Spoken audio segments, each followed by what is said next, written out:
T Siddique, ഈ കാണാതായവരെ മരിച്ചവരുടെ പട്ടികയിൽ പെടുത്തുമെന്ന് സർക്കാർ പറയുമ്പോൾ ആ കണക്കിന്റെ വ്യാപ്തി എന്തുമാത്രം വലുതാണ്? നിങ്ങളെ സംബന്ധിച്ച് ഒരു കാൽക്കുലേഷൻ ഉണ്ടോ? അത് നിരന്തരമായി നമ്മൾ ആവശ്യപ്പെട്ടുകൊണ്ടിരുന്ന രണ്ട് കാര്യം ഉണ്ടായിരുന്നു. അതിൽ ഒരു കാര്യത്തിൽ ദുഃഖകരമായ രീതിയിലുള്ള പാളിച്ചയും പിന്നെ അവധാനത കുറവും ഗുരുതരമായ രീതിയിൽ ഉണ്ടാവുകയുണ്ടായി. അത് തെരച്ചിലുമായി ബന്ധപ്പെട്ടുകൊണ്ടാണ്. യഥാർത്ഥത്തിൽ തെരച്ചിൽ പ്രവർത്തനം ജൂലൈ 30 കാലത്ത് ഉരുൾപൊട്ടൽ ഉണ്ടായി. ഓഗസ്റ്റ് മാസം 14 തെരച്ചിൽ പ്രവർത്തനം മന്ദീഭവിക്കുന്ന തലത്തിലേക്ക് പോയി, പ്രധാനമന്ത്രിയുടെ വിസിറ്റോടുകൂടി.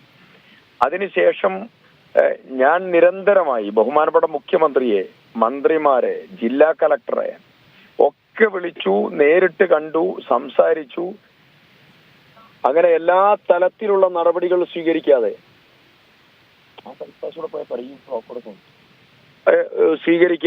മുന്നോട്ട് പോയി. അവസാനം റിപ്പൺ എന്ന് പറയുന്ന സ്ഥലത്ത് ഒരു ചാമ്പ്യൻസ് ക്ലബുണ്ട്. ആ ക്ലബ്ബ് ഈ അസാഡസായിട്ടുള്ള ഏരിയയിൽ പോയി മീൻ പിടിക്കാനൊക്കെ പോകുന്ന ആളുകളൊക്കെ ഉള്ള നല്ല മെയ്വഴക്കം ഉള്ളതായിരിക്കുന്ന ആളുകളാണ്. ഞാൻ അവരുടെ മീറ്റിംഗ് വിളിച്ച് നമ്മൾ തെരച്ചിൽ പ്രവർത്തനം നടത്തേണ്ടി വരും എന്നുള്ളത് അറിയിച്ചു. ആ അറിയിച്ചതിനെ തുടർന്ന് ഒരു ദിവസം ബഹുമാനപ്പെട്ട റവന്യൂ മന്ത്രി അന്നുണ്ടായിരുന്നു. തെരച്ചിൽ നടത്താൻ തീരുമാനിച്ചു. ഉച്ചയ്ക്ക് ശേഷം SP ഉൾപ്പെടെ എല്ലാ സ്റ്റേക്ക് ഹോൾഡേഴ്സിന്റെ മീറ്റിംഗ് നടത്തി. ഞങ്ങൾ ഒരു ദിവസം അവിടെ തെരച്ചിൽ പ്രവർത്തനത്തിന് നേതൃത്വം കൊടുത്തു. ആ തെരച്ചിൽ പ്രവർത്തനം നേതൃത്വം കൊടുത്തപ്പോൾ അതിൽ 5 ശരീരഭാഗങ്ങൾ അന്ന് കിട്ടുകയുണ്ടായി.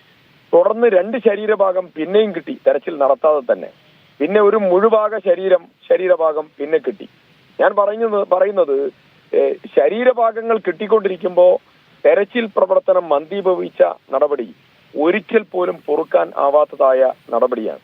ഞാൻ നടന്നു പോകുമ്പോൾ ചൂരൽമലയിൽ, മുണ്ടകയിൽ, മേപ്പാടിയിൽ, വടുവഞ്ചാലിൽ, കൽപ്പറ്റയിലൊക്കെ നടന്നു പോകുമ്പോൾ ഈ കണ്ടെത്താത്തതായ നേരത്തെ 47 ഉണ്ടായിരുന്നു. ഇപ്പോ അത് അറൌണ്ട് 33 ആണെന്നാണ് ഇപ്പൊ പറയുന്നത്.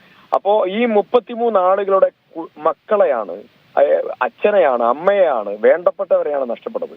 ഒരു ദിവസം ഞാൻ നടന്നു പോയപ്പോ എന്റെ കൈ പിടിച്ച് കരഞ്ഞ് പ്ലാസ്റ്റിക് സർജറിക്ക് വിധേയമായിട്ടുള്ള ഒരമ്മ എന്നോട് പറഞ്ഞത്, സാർ എന്റെ 2 മക്കൾ എനിക്ക് കാണുന്നില്ല, എവിടെയാണെന്ന് അറിയില്ല സാർ, എന്തെങ്കിലും ചെയ്യണം.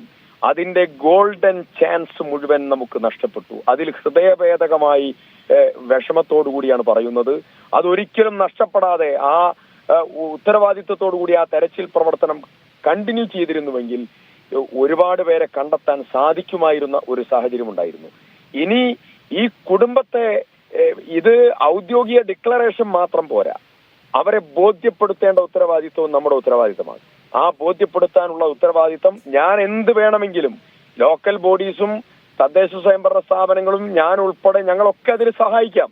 അവരെ ഒന്ന് വിളിച്ചു ചേർത്ത് അവരുടെ സങ്കടം ഒന്ന് കേട്ട് അവരോടൊന്ന് പറയേണ്ട ഉത്തരവാദിത്തമുണ്ട്. ആ ഉത്തരവാദിത്തം കൂടെ നിർവഹിച്ചു വേണം ഈ ഡിക്ലറേഷനിലേക്ക് കടക്കാൻ എന്നുള്ളതാണ് ഏറ്റവും പ്രധാനപ്പെട്ട കാര്യം.